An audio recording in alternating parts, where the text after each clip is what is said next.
बहुत बहुत स्वागत है। ਇਹ ਹੈ ਦਾ ਨਵਜੋਤ ਢਿੱਲੋਂ ਵਾਲ ਤੇ ਮੈਂ ਹਾਂ ਨਵਜੋਤ ਢਿੱਲੋਂ। ਚਿੱਠੀਆਂ ਅਣਲਿਖੀਆਂ ਦਾ ਇੱਕ ਹੋਰ ਐਪੀਸੋਡ ਤੁਹਾਡੇ ਲਈ ਲੈ ਕੇ ਹਾਜ਼ਰ ਹੋ ਗਈ ਹਾਂ। ਸਭ ਤੋਂ ਪਹਿਲਾਂ ਮੈਂ ਮਾਫੀ ਚਾਹੁੰਦੀ ਹਾਂ ਕਿ ਪਿਛਲੇ ਹਫਤੇ ਤੁਹਾਡੇ ਲਈ ਚਿੱਠੀਆਂ ਅਣਲਿਖੀਆਂ ਦਾ ਇੱਕ ਹੋਰ ਐਪੀਸੋਡ ਜਿਹੜਾ ਪ੍ਰਸਾਰਿਤ ਕਰਨਾ ਸੀ ਉਹ ਨਹੀਂ ਕਰ ਸਕੀ। ਕਿਸੇ ਕਾਰਨ ਕਰਕੇ ਉਹ ਐਪੀਸੋਡ ਰਿਕਾਰਡ ਨਹੀਂ ਕੀਤਾ ਜਾ ਸਕਿਆ। ਪਰ ਸਭ ਤੋਂ ਜਿਹੜੀ ਚੰਗੀ ਗੱਲ ਮੈਨੂੰ ਇਹ ਲੱਗੀ ਕਿ ਬਹੁਤ ਸਾਰੀਆਂ ਮੈਨੂੰ ਫੋਨ ਕਾਲਸ ਆਈਆਂ, ਬਹੁਤ ਸਾਰੇ ਮੈਸੇਜਿਸ ਆਏ ਅਤੇ ਈਮੇਲਸ ਆਈਆਂ ਜਿਨ੍ਹਾਂ ਦੇ ਵਿੱਚ ਇਹ ਗੱਲ ਪੁੱਛੀ ਗਈ ਸੀ ਕਿ ਅਸੀਂ ਚਿੱਠੀਆਂ ਅਣਲਿਖੀਆਂ ਦਾ ਅਗਲਾ ਐਪੀਸੋਡ ਉਡੀਕਦੇ ਰਹੇ, ਪਰ ਚਿੱਠੀਆਂ ਅਣਲਿਖੀਆਂ ਦਾ ਨਵਾਂ ਐਪੀਸੋਡ ਕਿਉਂ ਪ੍ਰਸਾਰਿਤ ਨਹੀਂ ਕੀਤਾ ਗਿਆ। ਮੈਂ ਉਹੀ ਗੱਲ ਤੁਹਾਨੂੰ ਦੱਸ ਰਹੀ ਹਾਂ ਕਿ ਕਿਸੇ ਕਾਰਨ ਕਰਕੇ ਥੋੜ੍ਹੀ ਜਿਹੀ ਰੁੱਝੀ ਹੋਣ ਕਰਕੇ ਮੈਂ ਉਹ ਐਪੀਸੋਡ ਰਿਕਾਰਡ ਨਹੀਂ ਕਰ ਸਕੀ ਸੀ। ਖੈਰ, ਚਿੱਠੀਆਂ ਅਣਲਿਖੀਆਂ ਦਾ ਨਵਾਂ ਐਪੀਸੋਡ ਤੁਹਾਡੇ ਲਈ ਲੈ ਕੇ ਹਾਜ਼ਰ ਹੋ ਗਈ ਹਾਂ। ਅਤੇ ਆਓ ਫਿਰ ਸਿਲਸਿਲਾ ਸ਼ੁਰੂ ਕਰਦੇ ਹਾਂ ਚਿੱਠੀਆਂ ਅਣਲਿਖੀਆਂ ਦਾ।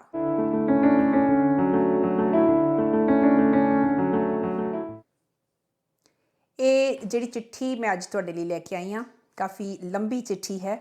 ਇਹਦੇ ਮੈਂ ਪ੍ਰਿੰਟ ਆਊਟ ਕੱਢੇ ਆ ਕਿਉਂਕਿ ਇਹ ਵਟਸਐਪ 'ਤੇ ਮੇਰੇ ਕੋਲ ਚਿੱਠੀ ਪਹੁੰਚੀ ਹੈ। ਇਹ ਚਿੱਠੀ ਕੈਂਟਕੀ USA ਤੋਂ ਆਈ ਹੈ ਮੇਰੇ ਕੋਲ। ਲਿਖਣ ਵਾਲੇ ਜਿਹੜੇ ਵਿਅਕਤੀ ਨੇ ਉਹਨਾਂ ਦਾ ਮੈਂ ਅਸਲੀ ਨਾਮ ਤੁਹਾਡੇ ਨਾਲ ਸਾਂਝਾ ਨਹੀਂ ਕਰ ਰਹੀ, ਪਰ ਉਹਨਾਂ ਦਾ ਨਾਮ ਇਸ ਚਿੱਠੀ ਦੇ ਵਿੱਚ ਹੈਰੀ ਦੇ ਤੌਰ ਦੇ ਉੱਤੇ ਮੈਂ ਰੱਖਿਆ ਹੈ। ਇਹ ਕਿਉਂਕਿ ਵਟਸਐਪ 'ਤੇ ਮੈਨੂੰ ਮੈਸੇਜ ਆਇਆ ਸੀ। ਚਿੱਠੀ ਲਿਖਣ ਵਾਲਿਆਂ ਨੇ ਆਪਣੇ ਬਾਰੇ ਕੀ ਲਿਖਿਆ ਹੈ, ਜਿਨ੍ਹਾਂ ਨੂੰ ਚਿੱਠੀ ਲਿਖੀ ਹੈ ਉਹਨਾਂ ਬਾਰੇ ਕੀ ਲਿਖਿਆ ਹੈ, ਉਹ ਮੈਂ ਦੱਸਣਾ ਚਾਹੁੰਦੀ ਹਾਂ। ਕਹਿੰਦੇ ਕਿ ਇਹ ਚਿੱਠੀ ਪੰਜਾਬੀ ਦੇ ਇੱਕ ਬਹੁਤ ਫੇਮਸ ਪੋਇਟ ਨੂੰ ਮੈਂ ਲਿਖ ਰਹੀ ਹਾਂ, ਜਿਨ੍ਹਾਂ ਨੂੰ ਮੈਂ ਪਹਿਲੀ ਮੁਹੱਬਤ ਕੀਤੀ ਸੀ, ਪਰ ਕਦੇ ਵੀ ਉਹਨਾਂ ਨੂੰ ਇਹ ਗੱਲ ਕਹਿ ਨਾ ਸਕੀ ਕਿਉਂਕਿ ਮੈਂ ਉਹਨਾਂ ਨੂੰ ਗੁਆਉਣਾ ਨਹੀਂ ਸੀ ਚਾਹੁੰਦੀ ਅਤੇ ਮੈਂ ਪਿਆਰ ਲੁਕੋ ਕੇ ਉਹਨਾਂ ਨੂੰ ਆਪਣਾ ਵਧੀਆ ਦੋਸਤ ਬਣਾ ਕੇ ਰੱਖਣਾ ਚਾਹੁੰਦੀ ਸਾਂ। ਅਤੇ ਸਾਲਾਂ ਬਾਅਦ ਪਤਾ ਲੱਗਾ ਕਿ ਅਸਲ ਦੇ ਵਿੱਚ ਉਹ ਮੈਨੂੰ ਚਾਹੁੰਦੇ ਸੀ, ਪਰ ਮੈਨੂੰ ਉਹਨਾਂ ਖੁਦ ਤੋਂ ਦੂਰ ਰੱਖਿਆ ਕਿਉਂਕਿ ਉਹਨਾਂ ਨੂੰ ਇਹ ਗੱਲ ਲੱਗਦੀ ਸੀ ਕਿ ਉਹ ਮੈਨੂੰ ਵਧੀਆ ਲਾਈਫ ਨਹੀਂ ਦੇ ਸਕਦੇ। ਇਹ ਤਾਂ ਗੱਲ ਲਿਖੀ ਉਹਨਾਂ ਨੇ ਆਪਣੇ ਬਾਰੇ ਅਤੇ ਉਸ ਆਪਣੇ ਮਹਿਬੂਬ ਸ਼ਾਇਰ ਬਾਰੇ, ਜਿਨ੍ਹਾਂ ਨੂੰ ਉਹਨਾਂ ਨੇ ਕਿਹਾ ਕਿ ਮੈਂ ਮੁਹੱਬਤ ਕੀਤੀ ਸੀ। ਖੈਰ, ਇਸ ਚਿੱਠੀ ਦੇ ਵਿੱਚ ਉਹਨਾਂ ਨੇ ਕੀ ਲਿਖਿਆ, ਇਹ ਇੱਕ ਲੰਬੀ ਚਿੱਠੀ ਹੈ। ਮੈਂ ਤੁਹਾਡੇ ਨਾਲ ਸਾਂਝੀ ਕਰ ਰਹੀ ਹਾਂ ਇਹ ਚਿੱਠੀ। ਕਹਿੰਦੇ, ਲਿਖ ਤੁਮ ਹੈਰੀ, ਅੱਗੇ ਮਿਲੇ ਮੇਰੇ ਮਹਿਬੂਬ ਸ਼ਾਇਰ, ਪਿਆਰ ਭਰੀ ਸਤਿ ਸ੍ਰੀ ਅਕਾਲ। ਕਬੂਲ ਕਰਨੀ, ਮੈਂ ਆਪਣੀ ਜਗ੍ਹਾ ਬਿਲਕੁਲ ਠੀਕ ਠਾਕ ਰਾਜ਼ੀ ਖੁਸ਼ੀ ਹਾਂ ਅਤੇ ਤੁਹਾਡੀ ਰਾਜ਼ੀ ਖੁਸ਼ੀ ਸਦਾ ਲਈ ਪਰਮਾਤਮਾ ਅੱਗੇ ਅਰਦਾਸ ਕਰਦੀ ਹਾਂ। ਹਮੇਸ਼ਾ ਦੀ ਤਰ੍ਹਾਂ ਤੁਹਾਡੇ ਬਾਰੇ ਸੋਚ ਰਹੀ ਸੀ। ਖਿਆਲ ਆਇਆ ਕਿ ਇਸ ਮਹੀਨੇ ਤੁਹਾਡਾ ਜਨਮ ਦਿਨ ਹੈ ਅਤੇ ਅਗਲੇ ਮਹੀਨੇ ਮੇਰਾ। ਸਾਲਾਂ ਦੀਆਂ ਕਣੀਆਂ ਉਂਗਲਾਂ 'ਤੇ ਗਿਣੀਆਂ ਤਾਂ ਅਹਿਸਾਸ ਹੋਇਆ ਕਿ ਸਾਡੀ ਜ਼ਿੰਦਗੀ ਦੀ ਦੁਪਹਿਰ ਢਲ ਰਹੀ ਹੈ ਅਤੇ ਅਸੀਂ ਸ਼ਾਮ ਵੱਲ ਨੂੰ ਵੱਧਦੇ ਜਾ ਰਹੇ ਹਾਂ। ਦਿਲ ਵਿੱਚੋਂ ਇੱਕ ਚੀਸ ਜਿਹੀ ਨਿਕਲੀ, ਕਿੰਨਾ ਕੁਝ ਹੈ ਮੇਰੇ ਦਿਲ ਵਿੱਚ ਤੁਹਾਨੂੰ ਕਹਿਣ ਲਈ, ਪਰ ਕਦੇ ਮੌਕਾ ਹੀ ਨਹੀਂ ਮਿਲਿਆ। ਅਤੇ ਫਿਰ ਮੈਂ ਫੈਸਲਾ ਕੀਤਾ ਕਿ ਅੱਜ ਕਹਿ ਹੀ ਦੇਵਾਂ। ਇੱਕ ਦਹਾਕੇ ਤੋਂ ਵੀ ਜ਼ਿਆਦਾ ਸਮਾਂ ਗੁਜ਼ਰ ਗਿਆ ਹੈ ਜਦੋਂ ਪਹਿਲੀ ਵਾਰ ਆਪਾਂ ਇੱਕ ਦੂਜੇ ਦੇ ਸੰਪਰਕ ਵਿੱਚ ਆਏ ਸਾਂ। ਅੱਗੋਂ ਹੈਰੀ ਲਿਖ ਰਹੇ ਨੇ, ਕਹਿੰਦੇ, ਤੁਹਾਡੀਆਂ 2-3 ਰਚਨਾਵਾਂ ਪੜ੍ਹੀਆਂ ਸਨ ਅਖਬਾਰ ਵਿੱਚ, ਬਹੁਤ ਵਧੀਆ ਲੱਗੀਆਂ ਸੀ ਅਤੇ ਮੈਂ ਤੁਹਾਨੂੰ ਫੋਨ ਕਰ ਲਿਆ ਵਧਾਈ ਦੇਣ ਲਈ। ਉਹ ਦਿਨ ਅਤੇ ਅੱਜ ਦਾ ਦਿਨ, ਮੇਰੀ ਜ਼ਿੰਦਗੀ ਦਾ ਕਦੇ ਨਾ ਮੁੱਕਣ ਵਾਲਾ ਸਫ਼ਰ ਸ਼ੁਰੂ ਹੋ ਗਿਆ। ਉਸ ਸਫ਼ਰ 'ਤੇ ਨਾ ਹੀ ਤੁਸੀਂ ਕਦੇ ਮੇਰੇ ਹਮਕਦਮ ਹੋ ਕੇ ਚੱਲੇ ਅਤੇ ਨਾ ਹੀ ਮੇਰੇ ਤੋਂ ਵੱਖ ਹੋਏ। ਹਮੇਸ਼ਾ ਹੀ ਕਿਸੇ ਅਦਿੱਖ ਡੋਰੀ ਨੇ ਮੈਨੂੰ ਤੁਹਾਡੇ ਨਾਲ ਬੰਨ੍ਹ ਕੇ ਰੱਖਿਆ। ਤੁਹਾਡੇ ਨਾਲ ਬੇਪਨਾਹ ਮੁਹੱਬਤ ਹੈ, ਕਦੇ ਵੀ ਨਾ ਕਹਿ ਸਕੀ ਤੁਹਾਨੂੰ। ਕਹਿੰਦੀ ਵੀ ਕਿਵੇਂ, ਤੁਸੀਂ ਤਾਂ ਹਮੇਸ਼ਾ ਸੋਹਣੀਆਂ ਕੁੜੀਆਂ ਦੀ ਭੀੜ ਵਿੱਚ ਗੁਆਚੇ ਰਹਿੰਦੇ ਸੀ। ਮਸ਼ਹੂਰ ਸ਼ਾਇਰ ਜੋ ਹੋ, ਮੈਨੂੰ ਡਰ ਸੀ ਮੇਰੀ ਤੁਹਾਡੇ ਦਿਲ ਵਿੱਚ ਅਤੇ ਤੁਹਾਡੀ ਜ਼ਿੰਦਗੀ ਵਿੱਚ ਕਿਤੇ ਵੀ ਕੋਈ ਥਾਂ ਨਹੀਂ ਹੋ ਸਕਦੀ। ਮੈਨੂੰ ਤਾਂ ਬਸ ਇੱਕ ਗੱਲ ਹੀ ਪਤਾ ਸੀ ਕਿ ਪਿਆਰ ਕੋਈ ਚੀਜ਼ ਨਹੀਂ ਜਿਸ ਨੂੰ ਹਾਸਿਲ ਕੀਤਾ ਜਾ ਸਕੇ।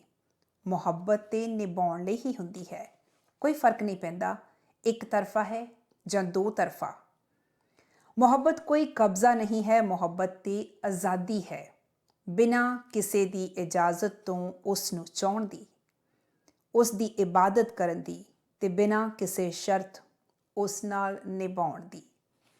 ਬਸ ਮੈਂ ਵੀ ਅੱਜ ਤੱਕ ਆਪਣੀ ਉਸ ਇੱਕ ਤਰਫਾ ਮੁਹੱਬਤ ਦੀ ਹਰ ਰਸਮ ਨਿਭਾਈ ਹੈ। ਅੱਗੋਂ ਲਿਖਿਆ ਇਹਨਾਂ ਨੇ ਹੈਰੀ ਹੋਣਾ ਨੂੰ, ਹੈਰੀ ਹੋਣਾ ਨੇ। ਕਹਿੰਦੇ ਭਾਵੇਂ ਮੈਂ ਵਕਤ ਦੇ ਅਨੇਕਾਂ ਤੂਫਾਨਾਂ ਵਿੱਚ ਘਿਰੀ ਹੋਈ ਹਾਂ, ਆਪਣਿਆਂ ਪ੍ਰਤੀ ਆਪਣੀਆਂ ਜ਼ਿੰਮੇਦਾਰੀਆਂ ਤੇ ਫਰਜ਼ ਨਿਭਾਉਂਦਿਆਂ ਮੇਰਾ ਆਪਣਾ ਆਪ ਗੁਆਚ ਚੁੱਕਾ ਹੈ, ਪਰ ਮੈਂ ਤੁਹਾਨੂੰ ਆਪਣੇ ਆਪ 'ਚੋਂ, ਆਪਣੀ ਰੂਹ 'ਚੋਂ ਕਦੇ ਵੀ ਮਨਫੀ ਨਹੀਂ ਹੋਣ ਦਿੱਤਾ। ਕਿੰਨੀ ਅਜੀਬ ਗੱਲ ਹੈ ਨਾ। ਜ਼ਿੰਦਗੀ ਦੀਆਂ ਰਾਹਾਂ 'ਤੇ ਕਿਸ ਤਰ੍ਹਾਂ ਅਜਿਹੇ ਲੋਕ ਆ ਟੱਕਰਦੇ ਨੇ ਜੋ ਬਿਨਾਂ ਪੁੱਛੇ ਹੀ ਦਿਲ 'ਤੇ ਕਬਜ਼ਾ ਕਰਕੇ ਬੈਠ ਜਾਂਦੇ ਨੇ। ਬੜਾ ਪਿਆਰਾ ਖਤ ਲਿਖਿਆ ਇਹਨਾਂ ਨੇ, ਬਹੁਤ ਆਪਣੀਆਂ ਭਾਵਨਾਵਾਂ ਨੂੰ ਡੂੰਘਾਈ ਦੇ ਨਾਲ ਬਿਆਨ ਕੀਤਾ। ਹੈਰੀ ਹੁਣਾਂ ਦੀ ਇਹ ਚਿੱਠੀ ਆਪਣੇ ਮਹਿਬੂਬ ਸ਼ਾਇਰ ਦੇ ਨਾਂ, ਜਿਹੜੀ ਮੈਂ ਤੁਹਾਡੀ ਨਜ਼ਰ ਕਰ ਰਹੀ ਹਾਂ। ਕਿੰਨੀ ਅਜੀਬ ਗੱਲ ਹੈ ਨਾ। ਜ਼ਿੰਦਗੀ ਦੀਆਂ ਰਾਹਾਂ 'ਤੇ ਕਿਸ ਤਰ੍ਹਾਂ ਅਜਿਹੇ ਲੋਕ ਆ ਟੱਕਰਦੇ ਨੇ ਜੋ ਬਿਨਾਂ ਪੁੱਛੇ ਹੀ ਦਿਲ 'ਤੇ ਕਬਜ਼ਾ ਕਰਕੇ ਬੈਠ ਜਾਂਦੇ ਨੇ। ਚਾਹ ਕੇ ਵੀ ਉਹਨਾਂ ਨੂੰ ਦਿਲ 'ਚੋਂ ਬਾਹਰ ਨਹੀਂ ਕੱਢਿਆ ਜਾ ਸਕਦਾ। ਖੁਸ਼ਬੂਦਾਰ ਅਗਰਬੱਤੀ ਵਾਂਗ ਯਾਦਾਂ ਦੇ ਰੂਪ ਵਿੱਚ ਪੂਰੀ ਹਯਾਤੀ ਦਿਲ ਵਿੱਚ ਪਏ ਸੁਲਗਦੇ ਰਹਿੰਦੇ ਹਨ, ਮਹਿਕਾਉਂਦੇ ਰਹਿੰਦੇ ਹਨ, ਸਾਡਾ ਅੰਦਰ ਤੇ ਬਾਹਰ। ਇਸੇ ਤਰ੍ਹਾਂ ਤੁਹਾਡੀਆਂ ਯਾਦਾਂ ਨੇ ਵੀ ਮੇਰੀ ਜ਼ਿੰਦਗੀ ਨੂੰ, ਮੇਰੀ ਰੂਹ ਨੂੰ ਸਦਾ ਮਹਿਕਾਈ ਰੱਖਿਆ। ਕਦੇ ਇਹ ਮਹਿਕ ਅੱਖਾਂ ਦਾ ਨੀਰ ਬਣ ਗਈ ਤੇ ਕਦੇ ਬੁੱਲ੍ਹਾਂ ਦੀ ਮੁਸਕਾਨ, ਕਦੇ ਅਸਹਿ ਪੀੜ ਤੇ ਕਦੇ ਰੂਹਾਨੀ ਸਕੂਨ। ਇਹ ਸੱਚ ਹੈ ਕਿ ਤੁਸੀਂ ਮੇਰੀ ਜ਼ਿੰਦਗੀ ਦੀ ਕਿਤਾਬ ਦਾ ਉਹ ਪੰਨਾ ਹੋ ਜਿਸ ਨੂੰ ਨਾ ਤਾਂ ਕਦੇ ਮੈਂ ਪੜ੍ਹ ਸਕੀ ਤੇ ਨਾ ਹੀ ਕਦੇ ਪਾੜ ਸਕੀ। ਬਹੁਤ ਖੂਬਸੂਰਤੀ ਦੇ ਨਾਲ ਇਹਨਾਂ ਨੇ ਬਿਆਨ ਕੀਤਾ ਆਪਣੀਆਂ ਭਾਵਨਾਵਾਂ ਨੂੰ। ਇਹ ਸੱਚ ਹੈ ਕਿ ਤੁਸੀਂ ਮੇਰੀ ਜ਼ਿੰਦਗੀ ਦੀ ਕਿਤਾਬ ਦਾ ਉਹ ਪੰਨਾ ਹੋ ਜਿਸ ਨੂੰ ਨਾ ਤਾਂ ਮੈਂ ਕਦੇ ਪੜ੍ਹ ਸਕੀ ਤੇ ਨਾ ਹੀ ਕਦੇ ਪਾੜ ਸਕੀ। ਪਰ ਕਦੇ ਕਦੇ ਇਹ ਅਹਿਸਾਸ ਵੀ ਹੁੰਦਾ ਹੈ ਕਿ ਚੰਗਾ ਹੀ ਹੋਇਆ ਨਹੀਂ ਪੜ੍ਹ ਸਕਦੀ। ਜੇ ਪੜ੍ਹ ਲੈਂਦੀ ਤਾਂ ਸ਼ਾਇਦ ਮੇਰੀ ਮੁਹੱਬਤ ਦੀ ਇਹ ਸ਼ਿੱਦਤ, ਤੁਹਾਡੇ ਲਈ ਮੇਰੀ ਇਹ ਤਾਂਘ ਖਤਮ ਹੋ ਜਾਂਦੀ ਜਾਂ ਫਿਰ ਘਟ ਜਾਂਦੀ। ਪਰ ਹੁਣ ਦੇਖੋ, ਮੇਰੀ ਉਹ ਪਹਿਲੀ ਸੁੱਚੀ ਮੁਹੱਬਤ ਅੱਜ ਵੀ ਮੇਰੇ ਸੀਨੇ ਵਿੱਚ ਧੜਕ ਰਹੀ ਹੈ। ਤੁਹਾਡੇ ਮੇਰੇ ਰਿਸ਼ਤੇ ਦਾ ਕੋਈ ਨਾਮ ਨਹੀਂ ਹੈ, ਫਿਰ ਵੀ ਇਹ ਰਿਸ਼ਤਾ ਮੇਰੀ ਜ਼ਿੰਦਗੀ ਦੇ ਹਰ ਰਿਸ਼ਤੇ ਤੋਂ ਖਾਸ ਹੈ। ਤੁਸੀਂ ਹੁਣ ਮੇਰੇ ਨਹੀਂ ਹੋ, ਪਰ ਫਿਰ ਵੀ ਬੇਗਾਨੇ ਨਹੀਂ ਲੱਗਦੇ। ਅਸੀਂ ਇੱਕ ਦੂਜੇ ਵਰਗੇ ਬਿਲਕੁਲ ਵੀ ਨਹੀਂ ਹਾਂ, ਫਿਰ ਵੀ ਕੋਈ ਵਖਰੇਵਾਂ ਨਜ਼ਰ ਨਹੀਂ ਆਉਂਦਾ। ਦਹਾਕਿਆਂ ਦੀ ਇਹ ਦੂਰੀ ਵੀ ਤੁਹਾਨੂੰ ਮੇਰੇ ਦਿਲ ਤੋਂ ਪਰੇ ਨਾ ਕਰ ਸਕੀ। ਕੋਈ ਵੀ ਹਾਲਾਤ ਮੇਰੇ ਜਜ਼ਬਾਤ 'ਚੋਂ ਤੁਹਾਡੇ ਵਜੂਦ ਨੂੰ ਖ਼ਤਮ ਨਾ ਕਰ ਸਕੇ। ਮੇਰੀ ਮੁਹੱਬਤ ਅੱਜ ਵੀ ਆਬਾਦ ਹੈ। ਬੇਸ਼ੱਕ ਦੋਸਤਾਂ ਵਾਂਗ ਅਸੀਂ ਹਮੇਸ਼ਾ ਸੰਪਰਕ ਵਿੱਚ ਰਹੇ, ਫੋਨ 'ਤੇ ਗੱਲ ਵੀ ਕਰ ਲੈਂਦੇ, ਇੱਕ ਦੂਜੇ ਦਾ ਦੁੱਖ ਸੁੱਖ ਵੀ ਸੁਣਦੇ ਰਹੇ। ਜਦੋਂ ਵੀ ਤੁਹਾਡੇ ਨਾਲ ਗੱਲ ਹੁੰਦੀ, ਖੁਸ਼ੀ ਦੇ ਨਾਲ ਨਾਲ ਉਦਾਸੀ ਵੀ ਆ ਘੇਰਦੀ ਸੀ। ਜੋ ਗੱਲਾਂ ਸੁਣਨ ਦੀ ਕੰਨਾਂ ਨੂੰ ਹਮੇਸ਼ਾ ਪਿਆਸ ਹੁੰਦੀ ਸੀ, ਉਹ ਕਦੇ ਨਾ ਸੁਣ ਸਕੀ।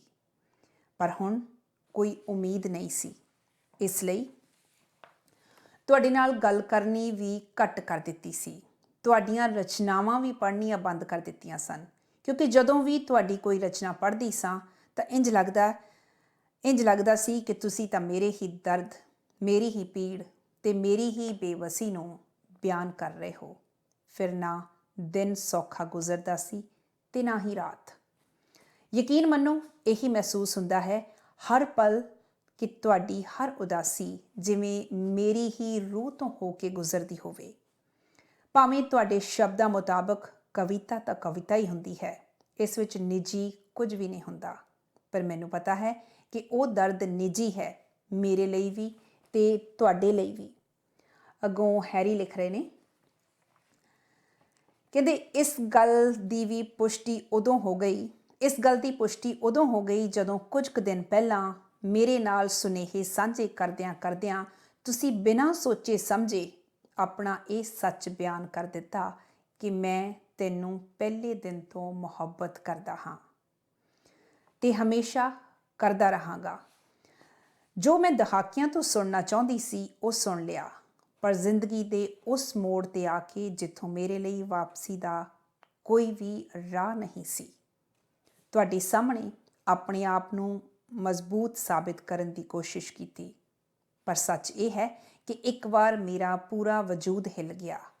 ਮੈਂ ਇੱਕ ਵਾਰ ਆਪਣੇ ਆਪ ਨੂੰ ਹਾਰੀ ਹੋਈ ਮਹਿਸੂਸ ਕਰਨ ਲੱਗ ਪਈ। ਮੈਨੂੰ ਲੱਗਿਆ ਕਿ ਜਿਵੇਂ ਮੇਰੇ ਦਿਲੋਂ ਦਿਮਾਗ 'ਚ ਕੋਈ ਤੂਫਾਨ ਆ ਗਿਆ ਹੋਵੇ। ਤੇ ਅੱਗੇ ਲਿਖ ਰਹੇ ਨੇ, ਕਹਿੰਦੇ ਦਿਨ ਰਾਤ ਮੈਂ ਆਪਣੇ ਆਪ ਨਾਲ ਹੀ ਲੜਨ ਲੱਗ ਪਈ। ਮੇਰੀ ਨੀਂਦ, ਮੇਰਾ ਚੈਨ ਸਭ ਚਲਾ ਗਿਆ। ਵਾਰ-ਵਾਰ ਇੱਕੋ ਖਿਆਲ ਆਉਣ ਲੱਗਾ ਕਿ ਅੱਜ ਤੁਸੀਂ ਜਿਸ ਸਥਿਤੀ ਵਿੱਚ ਹੋ, ਸਿਰਫ ਮੇਰੇ ਕਰਕੇ ਹੋ। ਮੈਂ ਇਸ ਅਪਰਾਧ ਬੋਧ 'ਚੋਂ ਨਹੀਂ ਨਿਕਲ ਪਾ ਰਹੀ ਕਿ ਆਖਿਰ ਮੈਂ ਕਿਉਂ ਚੁੱਪ ਰਹੀ, ਮੈਂ ਪਹਿਲ ਕਿਉਂ ਨਹੀਂ ਕੀਤੀ, ਕਿਉਂ ਮੈਂ ਆਪਣੇ ਪਿਆਰ ਦਾ ਇਜ਼ਹਾਰ ਨਾ ਕਰ ਸਕੀ। ਸ਼ਾਇਦ ਅੱਜ ਅਸੀਂ ਇਕੱਠੇ ਹੁੰਦੇ, ਸਿਰਫ ਆਤਮਿਕ ਤੌਰ 'ਤੇ ਹੀ ਨਹੀਂ, ਸਗੋਂ ਸਰੀਰਕ ਤੌਰ 'ਤੇ ਵੀ। ਪਰ ਫਿਰ ਤੁਹਾਡਾ ਇਹ ਕਹਿਣਾ ਵੀ ਸਹੀ ਲੱਗਿਆ ਕਿ ਜੇ ਮਿਲ ਜਾਂਦੇ ਤਾਂ ਸ਼ਾਇਦ ਹੁਣ ਤੱਕ ਹਮੇਸ਼ਾ ਲਈ ਵਿਛੜ ਜਾਂਦੇ। ਜੇ ਸਰੀਰਕ ਤੌਰ 'ਤੇ ਨਹੀਂ ਤਾਂ ਸ਼ਾਇਦ ਮਾਨਸਿਕ ਤੌਰ 'ਤੇ। ਸੱਚੀ ਹੀ ਹੁਣ ਸਾਡਾ ਪਿਆਰ ਜਿਸਮਾਂ ਦੇ ਬੰਧਨਾਂ ਤੋਂ ਪਰੇ ਹੈ। ਤੁਸੀਂ ਮੇਰੇ ਹੋ ਅਜ਼ਲਾਂ ਤੱਕ। ਕੋਈ ਨਹੀਂ ਖੋ ਸਕਦਾ ਤੁਹਾਨੂੰ ਮੇਰੇ ਕੋਲੋਂ। ਮੈਨੂੰ ਕੋਈ ਵੀ ਫਰਕ ਨਹੀਂ ਪੈਂਦਾ ਕਿ ਸਰੀਰਕ ਤੌਰ 'ਤੇ ਤੁਸੀਂ ਕਿਸ ਨਾਲ ਰਹਿ ਰਹੇ ਹੋ। ਮੈਂ ਸੱਚੀ ਪਿਆਰ ਦੀ ਬਾਜ਼ੀ ਜਿੱਤ ਲਈ ਹੈ। ਇਹੋ ਜਿਹੀ ਮੁਹੱਬਤ ਹਰ ਕਿਸੇ ਦੇ ਹਿੱਸੇ ਨਹੀਂ ਆਉਂਦੀ। ਇਸ ਵਾਰ ਜਦੋਂ ਵੀ ਇੰਡੀਆ ਆਈ ਤੁਹਾਨੂੰ ਜ਼ਰੂਰ ਮਿਲਣ ਆਉਂਗੀ। ਤੇ ਅਖੀਰ 'ਚ ਇਹਨਾਂ ਨੇ ਲਿਖਿਆ, ਆਖਰੀ ਵਾਰ ਨਹੀਂ ਸਗੋਂ ਪਹਿਲੀ ਵਾਰ। ਆਖਰੀ ਵਾਰ ਤੇ ਪਹਿਲੀ ਵਾਰ ਇਹਨਾਂ ਨੇ ਇਨਵਰਟਡ ਕੌਮਾਸ ਦੇ ਵਿੱਚ ਲਿਖਿਆ। ਸ਼ਾਇਦ ਇਹਨਾਂ ਦੀ ਲਾਈਨ ਇਸ ਲਾਈਨ ਦੇ ਨਾਲ ਜੁੜ ਰਹੀ ਹੈ ਕਿ ਇਸ ਵਾਰ ਜਦੋਂ ਵੀ ਇੰਡੀਆ ਆਈ ਤੁਹਾਨੂੰ ਜ਼ਰੂਰ ਮਿਲਣ ਆਉਂਗੀ। ਆਖਰੀ ਵਾਰੀ ਨਹੀਂ ਸਗੋਂ ਪਹਿਲੀ ਵਾਰ। ਉਸ ਮੁਹੱਬਤ ਨੂੰ ਸਿਜਦਾ ਕਰਨ ਦੇ ਲਈ ਜਿਸ ਨੇ ਮੈਨੂੰ ਇਨਸਾਨੀਅਤ ਸਿਖਾਈ, ਮੈਨੂੰ ਪਿਆਰ ਦੀ ਸਹੀ ਪਰਿਭਾਸ਼ਾ ਸਮਝਾਈ, ਬਖਸ਼ ਦਿੱਤਾ ਮੈਨੂੰ ਉਹ ਰੂਹਾਨੀ ਇਸ਼ਕ, ਉਹ ਭਰੋਸਾ ਜੋ ਬੰਦੇ ਨੂੰ ਤਾਉਮਰ ਰੱਬ ਦੀ ਇਬਾਦਤ ਨਾਲ ਜੋੜੀ ਰੱਖਦਾ ਹੈ, ਬਿਨਾਂ ਉਸ ਨੂੰ ਦੇਖਿਆਂ ਤੇ ਬਿਨਾਂ ਉਸ ਨੂੰ ਮਿਲਿਆਂ। ਤੇ ਮੈਂ ਤਾਂ ਆਪਣੇ ਰੱਬ ਨੂੰ ਦੇਖ ਵੀ ਲਿਆ ਤੇ ਪਾ ਵੀ ਲਿਆ। ਹੋਰ ਕੀ ਚਾਹੀਦਾ ਮੈਨੂੰ। ਮੇਰੀ ਇਬਾਦਤ ਪ੍ਰਵਾਨ ਹੋਈ। ਮੈਂ ਆਪਣੀ ਆਖਰੀ ਸਾਹ ਤੱਕ ਤੁਹਾਡੇ ਹਰ ਦੁੱਖ ਸੁੱਖ ਵਿੱਚ ਤੁਹਾਡੇ ਨਾਲ ਖੜੀ ਰਹਾਂਗੀ, ਤੁਹਾਡੀ ਦੋਸਤ ਬਣ ਕੇ। ਤੁਹਾਡਾ ਹਰ ਦੁੱਖ ਮੇਰਾ ਤੇ ਮੇਰੀ ਹਰ ਖੁਸ਼ੀ ਤੁਹਾਡੀ। ਬਹੁਤ ਸਾਰੇ ਪਿਆਰ ਤੇ ਢੇਰ ਸਾਰੀਆਂ ਦੁਆਵਾਂ ਦੇ ਨਾਲ ਜਨਮ ਦਿਨ ਬਹੁਤ ਬਹੁਤ ਮੁਬਾਰਕ। ਜਨਮ ਦਿਨ ਬਹੁਤ ਬਹੁਤ ਮੁਬਾਰਕ ਮੇਰੇ ਮਹਿਬੂਬ। ਅਖੀਰ 'ਚ ਲਿਖ ਰਹੇ ਨੇ, ਕਹਿੰਦੇ ਤੇਰੀ ਹਰ ਪੀੜ ਨੂੰ ਡੀਕ ਲਵਾਂ ਮੈਂ ਖੁਦ ਅੰਦਰ। ਤੇਰੀ ਹਰ ਪੀੜ ਨੂੰ ਡੀਕ ਲਵਾਂ ਮੈਂ ਖੁਦ ਅੰਦਰ। ਤੇਰੇ ਵਿਹੜੇ 'ਚ ਬਹਾਰ ਹੀ ਬਹਾਰ ਹੋਵੇ। ਤੇਰੀ ਕਲਮ ਉਲੀਕਦੀ ਰਹੇ ਮੋਤੀ। ਤੇਰੀ ਜ਼ਿੰਦਗੀ 'ਚ ਪਿਆਰ ਹੀ ਪਿਆਰ ਹੋਵੇ। ਸਦਾ ਸਦਾ ਲਈ ਤੁਹਾਡੀ ਆਪਣੀ ਹੈਰੀ। ਹੈਰੀ, ਬਹੁਤ ਬਹੁਤ ਸ਼ੁਕਰੀਆ ਇਹ ਚਿੱਠੀ ਲਿਖਣ ਦੇ ਲਈ। ਅਸਲ ਦੇ ਵਿੱਚ ਇਹ ਜਿਹੜਾ ਖਤ ਹੈ, ਅਣਲਿਖਿਆ ਖਤ ਹੈ, ਜਿਹੜਾ ਸ਼ਾਇਦ ਤੁਹਾਨੂੰ ਲੱਗਦਾ ਕਿ ਤੁਸੀਂ 10 ਸਾਲ ਪਹਿਲਾਂ ਲਿਖ ਲੈਣਾ ਸੀ। ਜਦੋਂ ਪਿਆਰ ਦੀ ਗੱਲ ਕਰਦੇ ਹਾਂ, ਪਿਆਰ ਦਾ ਇਜ਼ਹਾਰ ਆਪਣੇ ਆਪ ਵਿੱਚ ਇੱਕ ਸਵਾਲ ਬਣ ਜਾਂਦਾ ਕਈ ਵਾਰੀ। ਜਦੋਂ ਕਹਿੰਦੇ ਕਿ ਸਮੇਂ ਸਿਰ ਪਿਆਰ ਦਾ ਅਸੀਂ ਇਜ਼ਹਾਰ ਨਹੀਂ ਕਰ ਸਕਦੇ, ਕਈ ਵਾਰ ਉਹ ਉਮਰ ਭਰ ਦਾ ਪਛਤਾਵਾ ਹੁੰਦਾ ਹੈ। ਤੁਹਾਡੀ ਚਿੱਠੀ ਦੇ ਇਹ ਜਿਹੜੇ ਬੋਲ ਨੇ, ਇਸ ਗੱਲ ਦਾ ਅਹਿਸਾਸ ਇਹਨਾਂ ਬੋਲਾਂ ਦੇ ਵਿੱਚੋਂ ਝਲਕ ਰਿਹਾ ਹੈ। ਖੈਰ, ਇਹ ਵੀ ਗੱਲ ਹੈ ਕਿ ਜਿਹੜਾ ਸਕੂਨ ਤੁਹਾਨੂੰ ਮਿਲਿਆ ਹੈ, ਉਹ ਇਜ਼ਹਾਰ ਜਿਹੜਾ ਤੁਹਾਡੇ ਮਹਿਬੂਬ ਸ਼ਾਇਰ ਵੱਲੋਂ ਗੱਲਾਂ ਗੱਲਾਂ ਦੇ ਵਿੱਚ ਹੁਣ ਇੰਨੇ ਸਾਲਾਂ ਬਾਅਦ ਤੁਹਾਨੂੰ ਕੀਤਾ ਗਿਆ ਹੈ, ਤੁਸੀਂ ਉਸ ਸਕੂਨ ਨੂੰ, ਉਸ ਪਿਆਰ ਨੂੰ, ਉਸ ਮੁਹੱਬਤ ਨੂੰ ਜੀਣ ਦਾ, ਅੱਗੇ ਵਧਣ ਦਾ ਇੱਕ ਜ਼ਰੀਆ ਬਣਾਇਆ ਹੈ। ਐਵੇਂ ਨਹੀਂ ਕਹਿੰਦੇ ਕਿ ਦਿਲ ਦਰਿਆ ਸਮੁੰਦਰੋਂ ਡੂੰਘੇ, ਕੌਣ ਦਿਲਾਂ ਦੀਆਂ ਜਾਣੇ। ਗੱਲ ਇਹ ਵੀ ਪੱਕੀ ਹੈ ਕਿ ਪਿਆਰ ਕੋਈ ਕਾਇਦਾ ਨਹੀਂ ਜਾਣਦਾ, ਪਿਆਰ ਕੋਈ ਨਿਯਮ ਨਹੀਂ ਜਾਣਦਾ, ਅਤੇ ਪਿਆਰ ਦੀ ਕੋਈ ਸੀਮਾ ਵੀ ਨਹੀਂ ਹੁੰਦੀ, ਜਿਸ ਦਾ ਤੁਸੀਂ ਜ਼ਿਕਰ ਕੀਤਾ ਹੈ। ਇਹ ਕੈਂਟਕੀ USA ਤੋਂ ਹੈਰੀ ਹੁਣਾਂ ਦਾ ਜਿਹੜਾ ਖਤ ਆਇਆ ਹੈ, ਮੈਂ ਇੱਕ ਵਾਰੀ ਫਿਰ ਇਹਨਾਂ ਦਾ ਬਹੁਤ ਬਹੁਤ ਧੰਨਵਾਦ ਕਰਦੀ ਹਾਂ। ਦੋਸਤੋ, ਗੱਲ ਇਹੀ ਹੈ ਕਿ ਚਿੱਠੀਆਂ ਅਣਲਿਖੀਆਂ ਦਾ ਸਿਲਸਿਲਾ ਸ਼ੁਰੂ ਕਰਨ ਦਾ ਮਕਸਦ ਹੀ ਇਹ ਹੈ ਕਿ ਬਹੁਤ ਸਾਰੀਆਂ ਉਹ ਗੱਲਾਂ ਜਿਹੜੀਆਂ ਦਿਲ ਦੇ ਵਿੱਚ ਸਾਡੇ ਨਾਲ ਨੇ, ਪਤਾ ਨਹੀਂ ਸਾਲਾਂ ਤੋਂ ਚੱਲ ਰਹੀਆਂ ਨੇ, ਅਸੀਂ ਆਪਣੇ ਆਪ ਦੇ ਨਾਲ ਕਮਿਊਨੀਕੇਟ ਕਰਦੇ ਹਾਂ ਲਗਾਤਾਰ, ਪਰ ਫਿਰ ਵੀ ਲੱਗਦਾ ਕਿ ਨਹੀਂ, ਇਹ ਗੱਲ ਕਿਤੇ ਕਹੀ ਜਾਣੀ ਚਾਹੀਦੀ ਸੀ, ਕਿਸੇ ਨੂੰ ਕਹੀ ਜਾਣੀ ਚਾਹੀਦੀ ਸੀ। ਉਹ ਗੱਲ ਉੱਥੇ ਅਸੀਂ ਪਹੁੰਚਾ ਨਹੀਂ ਸਕੇ, ਪਰ ਸਟਿਲ ਦਿਲ ਦੇ ਵਿੱਚੋਂ ਕੱਢਣੀ ਚਾਹੁੰਦੇ ਹਾਂ। ਹੋ ਸਕਦਾ ਹੈ ਕਿ ਚਿੱਠੀਆਂ ਅਣਲਿਖੀਆਂ ਦੇ ਜ਼ਰੀਏ ਤੁਹਾਡੀ ਉਹ ਗੱਲ ਤੁਹਾਡੇ ਉਸ ਪਿਆਰੇ ਤੱਕ ਪਹੁੰਚ ਸਕੇ ਜਿਸ ਪਿਆਰੇ ਤੱਕ ਤੁਸੀਂ ਪਹੁੰਚਾਉਣੀ ਚਾਹੁੰਦੇ ਹੋ। ਸੋ ਇਹ ਸਿਲਸਿਲਾ ਇਸੇ ਤਰ੍ਹਾਂ ਜਾਰੀ ਰੱਖਣਾ। ਤੁਸੀਂ ਲਿਖਦੇ ਰਹਿਣਾ ਚਿੱਠੀਆਂ ਅਣਲਿਖੀਆਂ, ਅਤੇ ਚਿੱਠੀਆਂ ਅਣਲਿਖੀਆਂ ਮੇਰੇ ਤੱਕ ਪਹੁੰਚਾਉਣ ਦਾ ਜ਼ਰੀਆ ਹੈ ਈਮੇਲ ਤੁਸੀਂ ਕਰਨੀ ਹੈ navjot.dhillonwal@gmail.com, ਜਾਂ ਦੂਸਰਾ ਜ਼ਰੀਆ ਹੈ WhatsApp ਨੰਬਰ ਜ਼ਰੂਰ ਨੋਟ ਕਰ ਲਓ 17787129,000।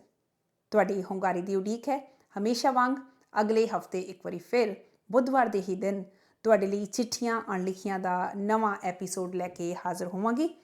ਉਦੋਂ ਤੱਕ ਲਈ ਇਜਾਜ਼ਤ ਦਿਓ। ਸ਼ੁਕਰੀਆ।